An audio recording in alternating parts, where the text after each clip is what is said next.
Hello Marvel மக்களே! நம்ம எல்லாருக்குமே தெரியும். தோருக்கு ரொம்ப புடிச்ச வெப்பன்னா, அது நம்ம மியால்னியர் தான். ஆனா, அப்பேற்பட்ட ஒரு மியால்னியர் ஒரு சாபக்கேடான வெப்பன்னு சொன்னா நம்புவீங்களா? ஆமாங்க. எதனால அப்படி நான் சொல்றேன் அப்படின்னா, நல்லா கவனிச்சு பாருங்க. நம்ம தோரோட வெப்பன யாரெல்லாம் பயன்படுத்துறாங்களோ, யாரெல்லாம் தொடுறாங்களோ, அவங்க எல்லாருமே இறந்து தான் போறாங்க. ஃபர்ஸ்ட் ஆஃப் ஆல் நம்ம ஓடின் எடுத்துக்கலாம். ஓடின் தான் அதுக்கு ஸ்பெல் போட்டாரு. அதுவும் இல்லாம தோர் ராக்னராக் படத்துல அவர் இறந்தும் போயிடுவாரு.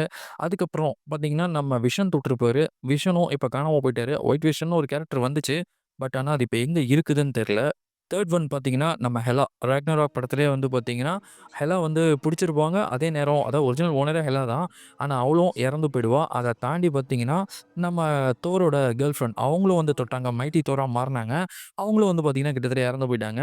அடுத்ததா நம்ம கேப்டன் அமெரிக்காவ சொல்லலாம். அவரு கிட்டத்தட்ட எண்ட் கேம்க்கு அப்புறம் அவர நம்ம எங்கேயுமே பார்க்கல. எனக்கு தெரிஞ்சு பாசிபிள் அவர் இறந்திருக்கிறதுக்கு தான் நெறைய வாய்ப்பு இருக்கு. இந்த மாதிரி நெறையவே சொல்லிட்டே போலாம். இதுவரைக்கும் நம்ம மியால்னியர தொட்ட யாருமே உயிரோட இல்ல. நம்ம தோர தவிர. உங்களுக்கு இது புதுசா இருந்துச்சுன்னா, லைக் பண்ணுங்க, ஷேர் பண்ணுங்க, சப்ஸ்கிரைப் பண்ணுங்க.